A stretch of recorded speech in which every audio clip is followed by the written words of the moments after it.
안에서 분탕 치는 쥐새끼 같은 놈이 제일 나쁜 놈이라고 생각을 하고, 지금 숫자 보여드리는 거는 요번 대선에서는 좀 의미가 없더라고요. 좀 물리적으로 너무 갖다 놓고, 그리고 부정선거 감시단이 또 감시를 하면서 잡아낸 그 부정적인 표들이 많다 보니까 좀 들쭉날쭉이긴 해요, 숫자가. 아, 좀 이게 희석됐구나. 예, 희석됐어요. 그래서 어느 지역에서 몇 표, 저번 대선에서는 제가 정확하게 보여드렸잖아요. 여기서는 이재명한테 몇 표를 넣어서 이 이재명 표를 빼고 나니까 윤석열, 심상정, 이재명의 그 사전선거와 본투표의 비율이 같아지는 걸로 보여드렸잖아요. 보정값을 했을 때. 그렇죠. 근데 이번에는 그게 안 되더라고요. 몇 군데 보니까. 왜냐면 희석된 게 너무 많아서. 응용한 거 아니에요, 이제? 응용했을 수도 있죠, 사실. 네, 응용했을 수도 있습니다. 그리고 보면은 빳빳한 투표지가 전형적인 부정선거에 그 갖다 놓은 표잖아요. 왜냐면 그 사전선거 투표 용지는 롤로 말려 있으니까 그 롤로 말려 있는 데서 이렇게 끊어서 오는데 그게 빳빳할 수가 없어요. 이렇게 곡선으로 돼 있을 거란 말이에요. 그래서 빳빳한 투표지는 누가 봐도 집어넣은 표인데 그 집어넣은 표가 이재명만 찍혀 있는 게 아니고 이준석이 찍혀 있는 표도 많습니다. 왜 이준석을 넣었어요? 아, 이거는 뭐 말하자면 너무 복잡하고 추측도 들어가 있긴 하지만 그냥 추측을 말씀드리자면은 일단 걔네 부정선거 하는 집단이 후랭이 TV를 봤다. 그래서 제 얘기를 듣고, 사실 제 얘기를 들은 게 아니죠. 황교안 아저씨도 이제 그런 말씀을 하시고 했는데, 그래서 이제 그런 보정값을 여러 후보한테 몇 표 더 넣으면은 보정값을 역추적하기가 거의 불가능해지거든요. 한 명한테만 표를 몰아주면은 그 한 명에 있는 보정값을 빼버리면은 나머지 표가 비율이 똑같이 찌는 결과를 추론할 수가 있는데, 여러 후보한테 그 표를 나눠서 부정선거를 해버리면, 그래서 이재명한테 100표 넣고 이준석한테 한 3표 넣어버리고 뭐 김문수 표는 안 넣어버리고 이러면은 이거 역추적해가지고 몇 표를 넣었다, 이거 추측하기 너무 힘들거든요. 그러다 보니까 이제 이준석 표에도 넣지 않았을까 이제 그렇게 생각을 하고요. 숫자적으로 제일 그냥 좀 이상한 게, 그냥 이거는 발표되어 있는 숫자입니다. 이거는 제가 뭐 어디 엑셀, 선관위에서 엑셀 떠온 게 아니고 발표된 숫자로 제일 이상한 숫자 보시면은 출구조사 표 보시면 돼요. 그 김문수랑 이재명 출구조사 보면은 한 10% 넘게 차이가 나는 걸로 발표가 됐어요. 출구조사 7시, 8시쯤 나왔죠. 출구조사 그게 뭐 김문수 뭐 다 조금씩 다르지만 김문수 39, 뭐 이재명 51, 뭐 요런 식으로 거의 12% 차이로 이재명이 이기는 걸로 출구조사가 나왔단 말이에요. 맞습니다. 근데 출구조사는 뭐죠? 본투표에서만 해요. 사전선거에서는 출구조사 발표를 안 합니다. 왜냐면은 사전선거에서는 본투표에 영향을 미칠 수 있기 때문에 그 사이에서는 어떤 아예 그 유세도 못하게 돼 있잖아요. 사전선거랑 본투표 사이에서는 그런 선거에 관련된 어떤 발표도 못하게 돼 있습니다. 그래서 출구조사는 본투표에서만 하는 거예요. 근데 검색해보시면 아시겠지만 본투표에서는 오히려 김문수가 이겼어요. 김문수가 이재명을 꽤 많은 차이로 본투표에서는 김문수가 이기는 걸로 나오거든요. 근데 출구조사에서는 이재명이 12% 이긴 걸로 나와. 이상한 거 아니냐는 거죠. 본투표에서는 김문수가 이겼는데 본투표를 베이스로 하는 출구조사에서는 이재명이 12%로 이긴 걸로 나온다? 이거 조작된 거죠. 이게 물리적으로 가능할 수가 없는 숫자잖아요. 그죠? 근데 사람들은, 저는 이제 친구들 단톡방에서도 저도 이제 나이가 있다 보니까 친구들이 다 정치 관심들이 있고, 그리고 40대다 보니까 친구들이 다 약간 빨간 쪽 애들이 많아요. 빨간 쪽이 아니고 파란 쪽이지. 파란 쪽 애들이 많아요. 빨갱이들. 그래서 걔네들이 막 이재명 이겼다고 좋아하는 거예요. 근데 제가 그때 그래가지고 새벽에 보냈어요. 야, 이거 이상한 거 아니냐. 야, 출구조사는 본투표를 베이스로 하는 거고, 걔네들은 제가 부정선거를 얘기해도 말도 안 된다고 얘기를 하는 친구들이거든요. 그래도 교류는 계속 하시네요? 교류는 하죠. 내 승질 같으면 그냥 나와버렸을 텐데, 톡방에서. 아니죠. 니들이 몰라서 그렇다 얘기를 하죠. 왜냐면은 제가 공부 잘한 건 아시네? 제가 공부를 잘했거든요. 네. 스카이. 저희 스카이 출신이잖아요. 스카이, 이츠 디프런트. 예. 그래서 그 단톡방 안에서도 제가 공부를 제일 잘했단 말이죠. 그러니까 니들이 멍청해서 그렇다라고 얘기하면은 나도 아무 말도 못하니까. 그래서 네, 뭐 그런 식으로 그냥 니들이 틀렸고 10명, 20명, 30명 있어도 니들이 틀렸고 전 내가 맞다라고 이제 그렇게 얘기를 하기 때문에 열받지만 뭐, 아니 근데 모르는 걸로는 그들이 모른다고 해서 저는 그건 열받지 않아요. 근데 몰랐어. 그래서 나는 알고, 그래서 이제 까보자. 요거를 검증하자 하는데, 검증하는 걸 부정하는 건 열받죠. 검증하자고 하는 걸 부정하죠. 그걸 막으면 안 되지. 그걸 막으면 안 되죠. 그건 하게 해주죠. 네네. 근데 이제 강성 애들은 그거 돈 들여서 그런 거 왜 하냐, 막 이렇게 얘기를 하는 거예요. 야, 내가 한 일주일 밤새서라도 내가 직접 까볼 테니까 돈 안 들이고 좀 깠으면 좋겠다고 그냥 그렇게 얘기를 하는데, 자, 아무튼 그래서 출구조사와 본투표가 그렇게 차이가 있다는 거는 애초에 말이 안 되는 거예요. 그죠? 그래서 애초에 시작부터 이거는 부정선거라는 게 명백하게 드러나고 사실 시작됐다고 생각을 하고 뭐 그렇습니다. 그래서 이번에는 사람들이 이상하게 조용한 게 저도 사실 좀 무섭긴 해요. 이게 그래도 윤석열 대통령이 대통령으로 있을 때는 부정선거 얘기해도 좀 그래도 대통령이 이게 뭐라고 그리고 검찰 출신이고 하고 있으니까 이제 좀 어느 정도는 얘기해도 되겠다 싶었는데 지금 이렇게 막 깡패가 대통령이 되고 나니까 무서운 거예요. 그래가지고 이거를 얘기를 해야 되나 싶기도 하고 요새 유튜브도 보면은 다 엄청 검열받는 것도 아시죠? 네. 저도 보면은 유튜브가 2,000명밖에 안 되다 보니까 이런 조그만 유튜브들은 엄청나게 규제합니다. 유튜브에다가 문의를 해도 자기네들은 뭐 그냥 규정대로 한 거다라는 답변밖에 돌아오지 않고요. 이렇게 이제 탄압이 엄청나게 들어오고 있는데 리스트에 들어갔나 보네요. 리스트에 좀 들어간 것 같기도 하더라고요. 뭐 니들이 탄압해도 근데 저는 돈 잘 벌고 있으니까 그거는 뭐 상관없긴 한데. 강남 산다. 그죠. 뭐 경매 잘하고 있다. 경매 잘하고 있다. 네. 경매가 지금 경기가 너무 안 좋으면은 오히려 경매가 더 잘 되잖아요. 그래서 저는 앞으로 한 2, 3년 안에 빠싹 경매 빠싹 해서 네 이제 활성화 될 때는 이제 그때는 이제 팔아야죠. 팔던가 이제 그때 이제 세미나 다시 하려고 이제 그렇게 생각을 하고 있습니다. 지금 세미나는 좀 줄였고 그래서 부동산 이야기는 이따 후반부에 네 후반부에 할 거고 말씀드리겠습니다. 네네 워싱턴에서 기자회견을 했어요. 누가요? 고든창, 모스탄, 민경욱, 뭐 존 밀스, 박주현 변호사 뭐 이런 분들. 그러니까 이제 부정선거에 대해서 계속 꾸준하게 목소리를 내고 있는 분들이 지금 부정선거를 했고요. 특히나 고든창 영상을 제가 보여드렸죠. 트럼프 아저씨가 나와가지고 10팩에서 Great 골든창, 스탠드업 골든 하면서 고든창이 거기서 거의 4분 정도를 혼자 연설을 했거든요. 그게 이제 고든창에 대해서 이제 국내 언론에서는 뭐 이상한 사람이라고 얘기를 해요. 뭐 적도 없는 사람이고 그리고 또 모스탄 대사에 대해서도 전 대사다 이렇게 얘기를 하는데 그 사람들이 거의 장관급이야. 장관급. 우리나라로 치면요. 그런 사람들이 가서 이제 기자회견하고 이제 슬슬 부정선거에 대해서 미국에서 다루려고 시동을 걸고 있는 것 같은 이제 뭐 그렇게 보여지더라고요. 이게 어떻게 이번에도 또 이럴 수가 있지? 그러니까 저는 안 할 줄 알았습니다. 이게 당연히 안 할 줄 알았죠. 그렇게 계엄까지 할 정도로 난리를 쳤는데 어떻게 또 그러지? 더 했더라고요. 네. 양을 많이 집어넣은 거예요? 엄청나게. 그러니까 보시면은 제가 저번 그 대선 전에 이재명 지지하는 사람이 어디 있어라고 말씀드렸잖아요. 근데 이거 실질적으로 본투표가 실제 진짜 투표라고 보시면 되거든요. 사전투표는 말도 안 되는 거고 본투표를 보면은 김문수가 한참 이겨요. 거의 한 5, 6%? 6, 7%로 본투표만 보면은 김문수가 이기는 걸로 나와요. 근데 사전투표에서 거의 20% 가까이를 이재명이 이겨서 토탈 9% 정도 차이가 났나요? 8%, 9%? 그렇게 차이가 나는 걸로 나오는데 실질적으로는 김문수가 한참 이겼어요. 그리고 거의 지금까지 뭐 대통령 선거 보면은 그렇게 7, 8%씩 차이 난 적이 있나요? 거의 없는 걸로 제가 알고 있는데 이번에는 실질적인 투표는 김문수가 7, 8% 차이로 이겼습니다. 실질적으로는. 진짜 목숨 걸고 집어넣은 거죠. 이번에 보면은 사전선거랑 본투표의 차이가 이렇게까지 많이 난 또 부정선거가 또 없었어요. 진짜 할 수 있는 거 방법 다 해가지고 막 갖다 집어넣는 것 같더라고요. 문재인도 부정선거로 당선된 겁니다. 제가 그때 여기 영상에서는 제가 후랭이 TV에서는 엑셀을 안 보여드렸지만 엑셀 돌려보면은 문재인도 부정선거로 해서 당선이 된 거고 근데 문재인 될 때는 홍준표랑 차이가 좀 많이 나서 사실 부정선거 안 했어도 아마 문재인이 됐을 건데 그래도 보면은 표가 사전선거랑 본투표의 표가 좀 많이 차이가 나요. 거기도 7, 8%씩 차이 나는 선거구가 많이 있어요. 그래서 문재인이 당선될 때도 그 부정선거가 이루어졌다고 저는 생각을 하고 있고 근데 이제 이번에는 막 20%까지 막 차이가 나게 해버렸으니까 말도 안 되게 그냥 이제 갖다 집어넣을 수 있는 만큼 다 갖다 집어넣은 거라고 생각이 들고요. 요거 보시려면은 박주현 변호사 그 유튜브 보시면은 네. 이거 여기 처음부터 끝까지 여기 있는 영상들 있잖아요. 이게 다 다른 선거구에 있는 다 다른 증거들입니다. 너무 많아요. 너무 많아. 이거 하나씩 다 보시죠. 이거는 여기서 보여드리기에는 몇 시간 걸리니까. 근데 이렇게 많은데 왜 이렇게 조용해요, 언론은? 언론이 조용한 게 문제죠. 그러니까 지금 그 부정선거를 하기 위해서 두 가지가 선행돼야 돼요. 언론 장악해야 되고요. 사법부 장악해야 되고요.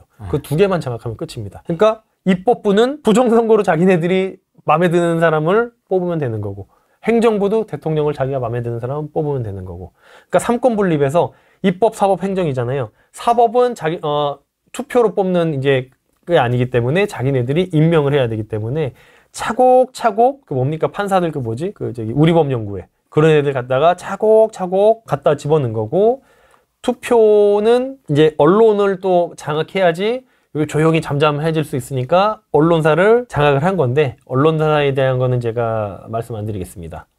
너무 좀 거대한 세력이 있어서 A웹이 USAID의 지원을 받고 있는 부정선거를 전 세계로 수출하는 집단이라고 제가 말씀을 드렸었고 그 A웹이 중앙선거관리위원회에 그렇게 선거 데이터베이스를 깔아준 거고 그 USAID를 트럼프가 일론 머스크를 시켜서 도지 그 효율성위원회를 나오자마자 일론 머스크의 역할은 그거 하나였어요. USAID 철폐. 그래서 USAID가 철폐되고 나서 트럼프는 USAID가 들어간 게 너무 USAID 자체가 거의 60년, 70년이 된 단체이기 때문에 거기 후원을 받는 데가 너무 많아요. 우크라이나 전쟁도 마찬가지고 뭐 파리 협약. 그러니까 조금 약간 좌파적인 냄새가 나는 단체 같은 데 있죠. 네. 예를 들어서 뭐 옛날에 WHO인가요?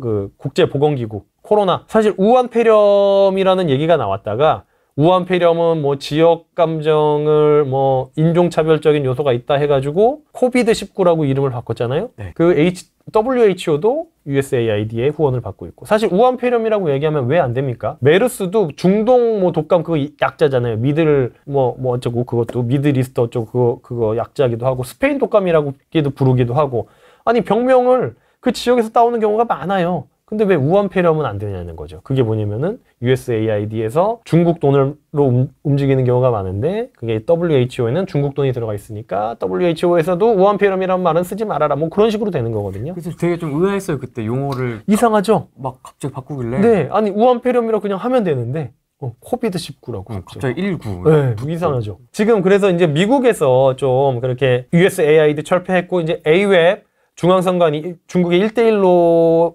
와 큰 연관이 있는 A웹을 좀 칠 시동을 좀 걸고 있지 않나 이제 그렇게 생각을 하고요.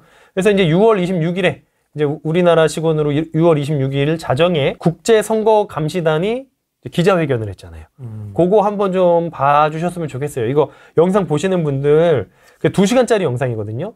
근데 후랭이 TV 제가 얘기했던 부정선거 영상 보셨던 분들은 그 얘기가 제가 했던 얘기들이 거의 많이 나옵니다. 그래서 잘 보면은 제가 인사이트가 있었던 게 아니고 제가 그 사람들의 얘기를 갖고 와서 여기 후랭이 TV에서 얘기를 했던 거거든요. 그래서 고든창이나 그 존 밀스 대령이 트럼프 1기에서 국방 주요 저도 정확히 뭐 하신 분인지 모르겠는데 트럼프 1기에서 되게 중요한 국방 역할을 하셨던 분이 지금은 좀 국제적으로 이렇게 좀 대사 역할을 하고 있으면서 그렇게 하시는 분이고 그리고 또 모스탄 대사는 거기 없었던 것 같고 뭐 아무튼 여러 그 주요 인사들이 가서 그걸 했으니까 기자회견을 했으니까 여러분들이 그 2시간짜리 기자회견을 좀 봐주셨으면 좋겠고요. 아마 우리 후랭이님께서 링크 남겨놓겠습니다. 링크 이제 밑에 걸어 놓으실 거니까 그거 영상 2시간짜리인데 좀 2배속으로 해가지고 어차피 거기 링크에 보면은 자막 다 잘 돼 있거든요. 그래가지고 그 링크 해가지고 꼭 한번 보셨으면 좋겠고요. 대중도 조용합니다. 우리나라는 뭐.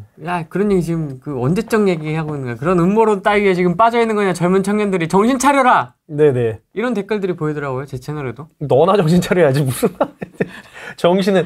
내가 똑똑하겠니? 네가 똑똑하겠니? 정신은 네가 차려야지. 그러니까 진짜 웃긴 게 전 세계에서 제일 힘센 사람이 누구죠? 트럼프죠. 네. 전 세계에서 제일 돈 많다기보다 가장 혁신적인 일을 하고 있는 사람이 누구죠? 일론 머스크죠. 네. 그리고 우리나라 전 대통령. 지금 이 사람들이 부정선거 얘기를 하고 있어요. 근데 거기서 그거를 음모론이라고 하면은 그럼 트럼프가 음모론자고 일론 머스크가 음모론자고 뭐 윤 대통령은 뭐 지금 논란이 많으니까 윤 대통령은 빼고 보더라도 지금 전 세계에서 가장 힘센 사람들이 부정선거에 대해서 얘기하고 있는데 댓글 보면은 스펠링도 한국 맞춤법도 제대로 못 쓰는 사람들이 부정선거가 아니라고 이렇게 하고 있는 거예요. 그거 보면 너무 웃기죠.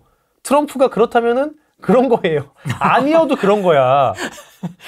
아니 전 세계에서 가장 힘센 사람이 그렇다면은 그런 겁니다. 힘센 사람이 무조건 맞는 건 아니잖아요. 무조건 맞는 건 아니지만 왜 힘이 셀 수밖에 없었냐면은 우리나라 언론에서는 트럼프 미치광이, 트럼프 도라이 이렇게 나오죠. 트럼프가 지금 지지율이 어마어마하게 세요. 왜 트럼프가 가장 힘이 센 사람이 될 수 있었냐면은 가장 힘이 센 나라에서 가장 큰 지지율을 받고 있는 사람이라 그래요. 지금 미국 민주당에서도 계속 트럼프 1기 때도 그렇고 계속해서 트럼프 탄핵안을 내고 있습니다. 시도를 하는 거네요. 계속 시도해요.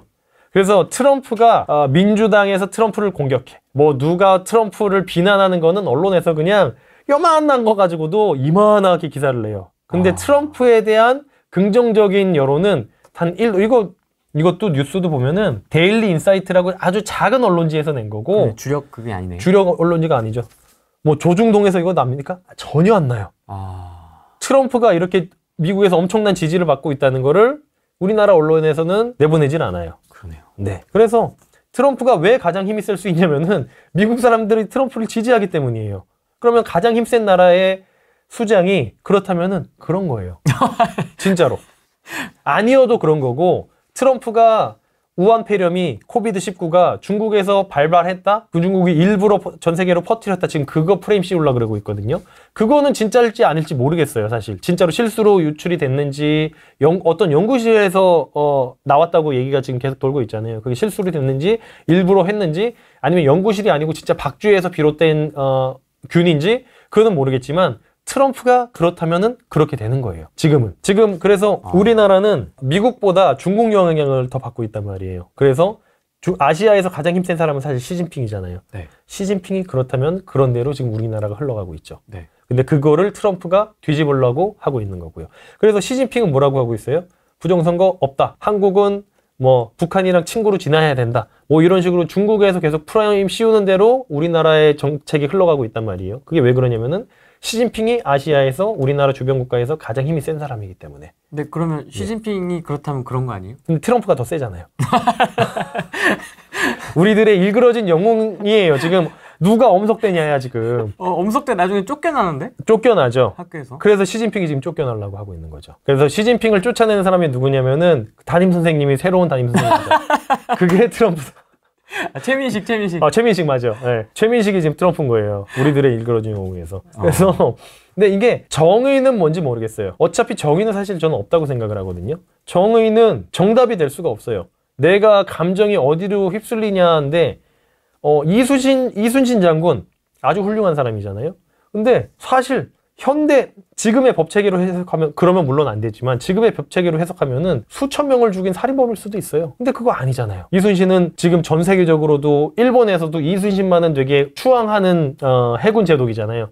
근데 지금의 법 체계로 보면은 사실 살인자잖아요. 근데 그렇게 보면은 안 되는 거잖아요. 그래서 정의라는 거는 그때그때 달라지는 개념이기 때문에 저는 정의가 뭔지는 모르겠고, 대신 우리나라 사람들이, 우리 가족이, 내 친구가, 뭐 내 주변에 있는 사람들이, 그리고 더 나가서 이제 대한민국 사람들이, 그리고 더 나가서 진짜 전 지구상에 있는 사람들이 가장 잘 살 수 있게 만들 수 있는 방법이 뭔지 생각해 봐야 된다는 거죠. 그래서 민주주의도 민주주의가 위대하다, 민주주의가 훌륭하다라고 생각하진 않아요. 민주주의는 차악일 뿐이다라고 생각을 하거든요. 그게 막 공산주의나 사회주의 같이 최악인 거를 피해 나갈 수 있는 차악이라고 생각을 해요. 왜냐하면 민주주의는 대중들이 멍청하면은 이거는 사회가 집단이 산으로 갈 수밖에 없는 구조를 갖고 있단 말이죠. 그리고 혹시나 외부의 개입을 통해서 중국이 서북 공정을 했던 것처럼 인구수로 밀어붙여서 투표권을 외국인들이 그쪽 사람들이 돼서, 그러니까 뭐 캐나다나 호주처럼 시민권을 따서 그들이 투표에 개입하게 된다면은 그거는 중국 마음대로 캐나다, 호주의 정책을 좌지우지할 수 있는 것처럼 민주주의의 맹점이 이제 그런 어떤 다수결에 의한 거라는 맹점이 있다는 거죠. 그래서 정의가 사실 뭔지는 모르겠고요. 가장 잘 살 수 있게 만드는 방법은 지금 본인이 지금까지 해왔던 게 사람들을 잘 살 수 있게 만든 사람이 대통령 혹은 리더가 돼서 그걸 똑같이 그렇게 하면은 사람들이 잘 살 수 있게 되지 않을까 생각을 하고요. 뭐 박정희 스타일의. 박정희 아주 훌륭하죠.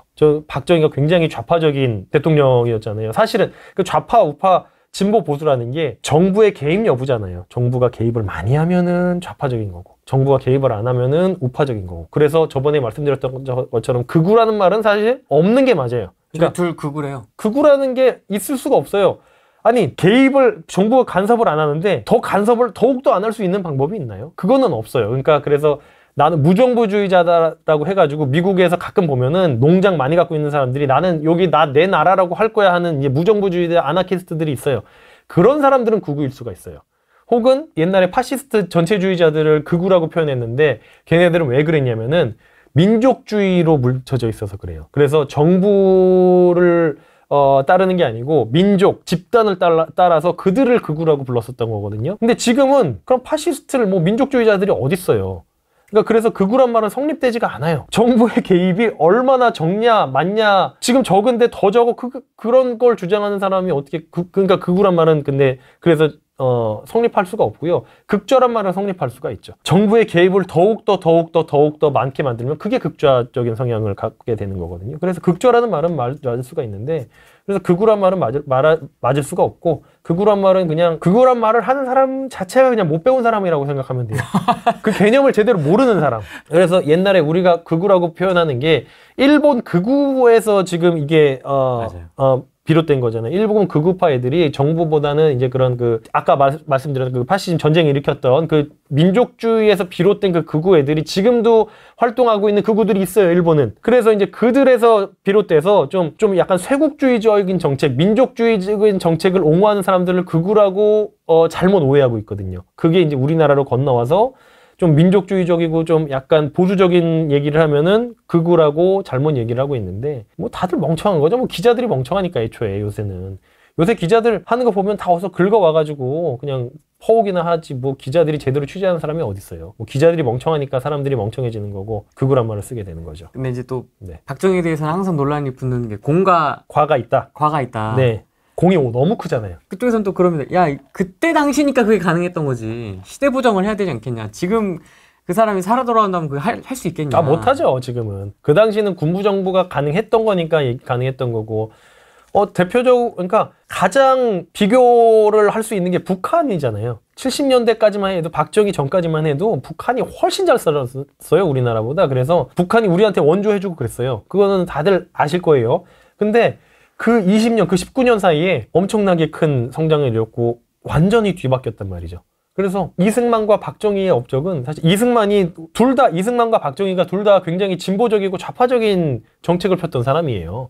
우리 집안, 저희도 지금 파주에 물론 그린벨트로 묶인 선산이 있어요. 얼마 되지도 않습니다. 그 선산을 옛날에 있잖아요. 유상으로 빼가지고 유상으로 분배해주는 정책을 했었잖아요. 옛날 북한이 무상으로 해서 무상몰수해서 무상 분배했던 거 따라가지고 유상 분배 이제 해줬던 그 정책으로 우리 파주에 뺏긴 땅이 많아요. 우리 아버지가 이제 중학교 때라고 하는데 뭐 지금이야 저도 나중에 얘기를 들은 거라 가지고 나중에 알았는데 그래서 저희도 피해를 봤죠. 박정희 정책 때문에. 근데 그걸 떠나서 우리나라를 이렇게까지 잘 살게 만든 거는 박정희 대통령과 그를 같이 하던 그 정부 사람들이니까 이거는 뭐 독재 모르겠습니다. 과를 어떻게 얼마나 그걸 평가하느냐에 따라 다르겠지만 공이 너무 크다라고 저는 평가를 하고 싶고요. 공과 과의 비율을 어느 정도로 보세요? 8대2 정도? 8대2 정도? 네. 과도 물론 있죠. 저희 집 땅도 뺏어갔으니까. 그래서 과 비율이 좀 높아졌나 좀 보다. 높아졌죠.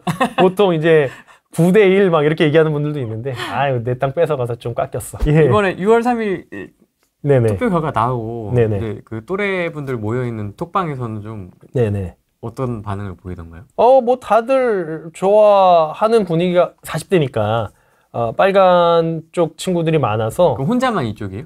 저 혼자만은 아니죠. 그러니까 근데 보수 쪽은 저는 근데 사실 보수가 아니거든요. 저는 다 깝니다. 그냥 태클 거는 쪽이라서 그냥 이재명이 됐으면 이재명 까고 윤석열 대통령이 됐을 때도 윤석열 대통령 엄청 깠죠. 이런 계획을 갖고 있는지 몰랐으니까. 그냥 아무튼 이렇게 여기저기 다 까는 그런 스타일인데 친구들이 극우라고 하잖아요. 아유 저 이찍 새끼 이러면서. 극우라고 하기에는 제가 국민의힘 국회의원들이나 국민의힘을 지지하지 않기 때문에 극우라고 하기가 좀 그렇죠. 네네. 이준석 제일 싫어하고. 네. 이준석은 왜 싫어하세요? 이준석이 지금 이제 앞으로 있을 내각제 페르소나가 이준석입니다. 대통령제를 지금 저희는 실시하고 있지 않습니까? 네네네. 그 내각제로 관련 세력들도 분명히 있고, 예. 대통령제를 유지하려는 세력도 있고, 그다음에 4년 중임제를 또 후원하는 세력도 있고 이렇게 좀 달라지는 것 같은데 예. 이거 어떻게 좀 바라보면 좋아요? 일단 그냥 쉽게 생각하면요. 내각제는 대통령을 우리가 계속 뽑지만 대통령은 대외적인 정책만 하는 거예요. 외교 뭐 그리고 군사 국방 이런 거 하는 게 그런 것만 하는 거고, 내각제는 뭐냐면요. 우리나라의 내부 정치는 총리가 하는 거예요. 그래서 양원화되는 겁니다. 이제 대통령은 외부적인 이제 영업직인 거죠, 영업직. 외무부, 내무부 이렇게. 그렇죠. 그런 식으로 되는 거죠. 그리고 총리는 이제 내정에 이제 그 책임이 되는 건데. 집안 살림. 그렇죠, 그렇죠. 이제 행정부에 그래가지고 장이 총리가 되는 거잖아요. 그러니까 쉽게 생각해 보면은 그러면 총리는 누가 뽑냐? 국회에서 뽑는 거예요. 네, 국회에서 뽑는 겁니다. 그러면은 국회의원들 입장에서는 내각제가 좋을까요? 지금 우리나라처럼 지금처럼 대통령제가 좋을까요? 내각제가 좋죠. 그러면은 재벌 세력들은 내각제가 좋을까요? 대통령제가 좋을까요? 내각제가 좋죠. 왜냐면은 내 맘대로 총리를 뽑을 수가 있어요. 국회의원들 지금도 돈 먹은 국회의원들 수두룩 빽빽인데 후원금 주고 그럼 언론사 입장에서는 내각제가 좋을까요? 대통령제가 좋을까요? 말이 필요 없어요.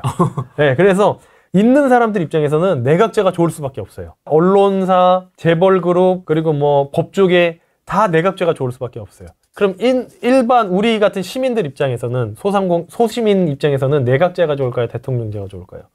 대통령제가 좋은 거예요. 당연히. 이게 이해관계에 따라서 완전히 갈리는 완전히 갈리는 거죠.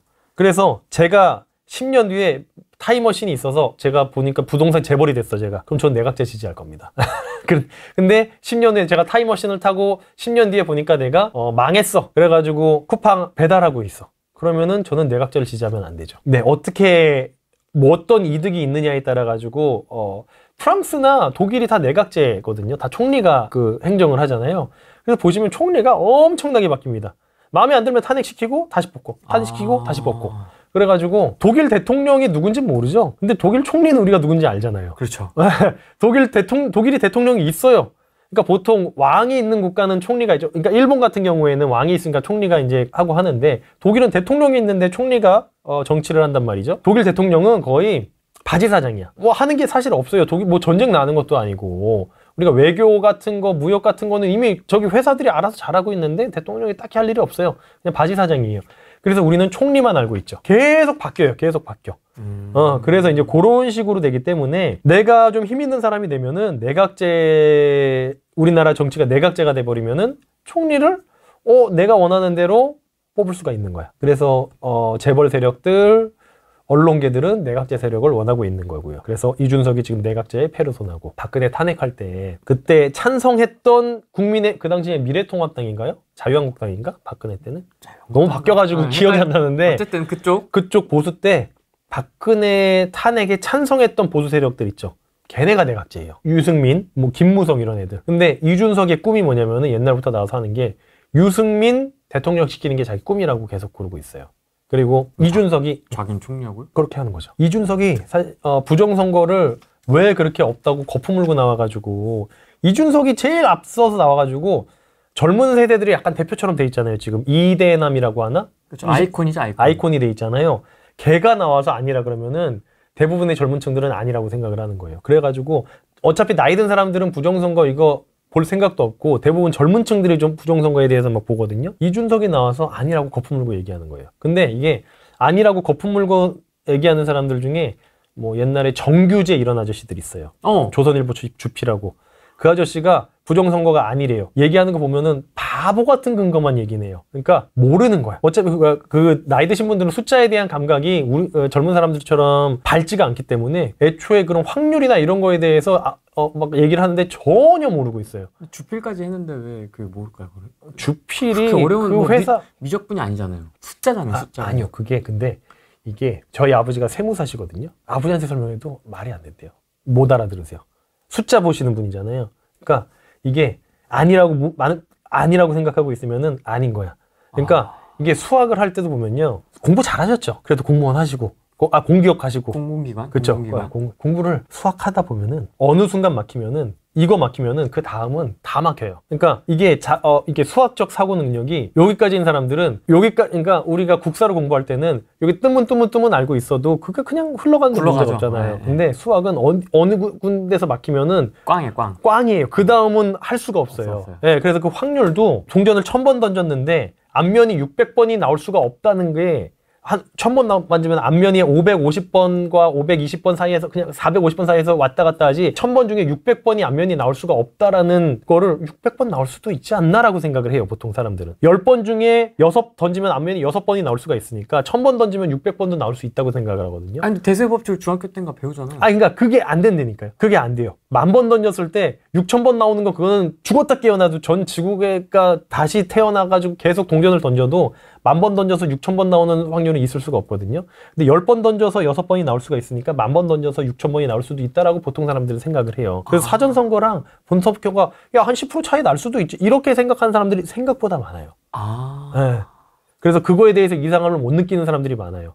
근데 수학적으로 어느 정도 감각 있는 사람들은 말도 안 되네. 그냥 보면 바로 보이는 거예요. 근데 모르는 사람들은 야, 이게 어때서가 되는 거예요. 그래서 거기서부터 차이가 확 갈려서 그러니까 그래서 제가 저번부터 말씀드린 게 모를 수도 있다. 모르는 건 전혀 잘못이 아니야. 근데 알면서 아니라고 얘기하는 거는 진짜 나쁜 놈이고 몰랐다고 해서 그걸 까보자고 하는데 그거 반대하는 놈 진짜 나쁜 놈이고 라고 그래서 그때 말씀드렸던 거고 이준석은 그래도 하버드잖아요. 하버드가 공대가 그렇게 뭐 좋은 학교 좋지는 않지만 하버드는 문과가 좋은 학교니까. 그래요? 그래서 명문대 아닙니까? 세계 최고의 대학 아닙니까?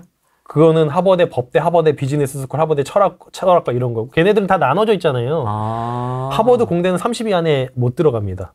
그렇습니까? 갭이 좀 있군요. 그럼요. 스탠포드가 1등이고 캘리포니아가 2등이고 뭐 그런 MIT가 3등이고 뭐 이렇게 계속 왔다 갔다 하는데 하버드가 의대는 좋고 뭐 하긴 하죠. 그리고 하버드 예일이 법대로는 최고죠. 그리고 펜실베니아 비즈니스 스쿨, 하버드 비즈니스 스쿨이 또 이제 최고고 이게 그래가지고 우리나라처럼 서울대가 다 좋아가 아니에요. 걔네는. 그래서 하버드 공대가 좀 순위는 떨어지긴 하지만 그래도 공대잖아요. 그래도 보면은 똑똑하잖아요. 숫자 그거 이해 못할 수가 없어요. 이준석 같은 경우에는. 근데 거품 물고 그렇게 나와서 아니라는 거 보고 저 새끼 왜 저러지 처음에 싶었는데 얘 내각제 세력의 페르소나구나 라는 게 이제 알고 나서부터는 제가 이제 제일 싫어하는 정치인이 됐죠. 이재명보다도요? 네네네. 이재명은 그래도 모르겠어요. 둘 다 나쁜 놈인데 근데 저는 배신자가 그러니까 안에서 분탕 치는 쥐새끼 같은 놈이 제일 나쁜 놈이라고 생각을 하거든요. 그냥 대놓고 적보다는 네네. 이재명은 대놓고 나와서 적이잖아요. 근데 이준석은 진짜 쥐새끼 진짜 분탕 치는 진짜 질 나쁜 우리나라가 할 수 있는 건 사실 없습니다. 그 독립운동이랑 마찬가지예요. 구한말에 독립운동 할 때도 1940년대에 그때 이제 뭐 일제강점기 마지막 때에 대한민국 사람들은 그냥 일본에 수탈당하기 바빴지 그냥 저 나카무라 개새끼 그냥 이런 얘기나 했지 진짜 독립운동 하는 사람은 없었고요. 독립운동은 만주 쪽에서 도시락 폭탄 던지고 그런 독립운동을 하신 분들은 있었지만 결국 그래서 어떻게 독립이 됐냐면요. 독립운동 하시던 분들이 열심히 독립운동을 해서 독립이 된 게 아니고요. 나가시마나랑 히로사키에 원자폭탄 떨어져서 독립된 거거든요. 그냥 일본이 한국하면서 그냥 자동적으로 독립이 된 거잖아요. 원래 그래요. 그러니까 이게 우리나라가 나약했다, 독립운동이 나약했다 이런 얘기를 하는 게 아니고요. 원래 국제정세는요. 가장 강자와 두 번째, 세 번째 강자들의 싸움에서 고래 싸움에 새우등 터지다가 이득 보는 나라가 있고 불이익 보는 나라가 있게 되는 거거든요.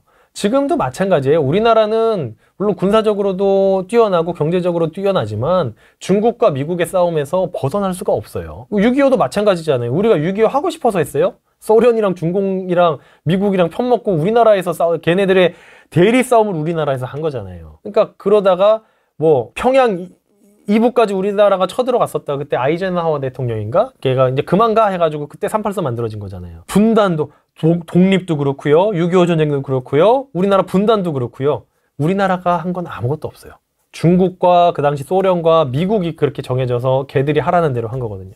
지금도 마찬가지예요. 지금 그럼 우리가 힘을 키워가지고 우리 자주국방을 해야 되지 않냐? 우리가 안 돼요. 죄송합니다. 죄송하지만 그건 안 됩니다. 그래서 지금 제가 계속 미국이 좀 해줘야 된다라고 말씀을 드리는 거고요. 그러니까 중국이 더 잘 사는 나라고 중국의 시스템이 더 좋고 중국이 더 좋은 나라고 우리한테 더 이득이 되는 나라라고 했으면은 중국이 부정선거 했었다고 하더라도 뭐 괜찮아라고 저는 얘기했었을 거예요. 결국 정의라는 거는 없고 그러니까 정의라는 개념은 사기인 거고 우리가 결국 어떻게 해야 더 잘 사느냐가 되는 건데 지금 시스템이 중국으로 넘어가 버리면 우리나라가 사람들이 못 살게 될 게 뻔히 보이니까 이제 그거를 막고 싶은 거고 근데 그거는 우리나라는 막을 수 없는 거고 결국 미국이 막아줘야 된다. 결국 그렇게 생각을 하고 있는 겁니다.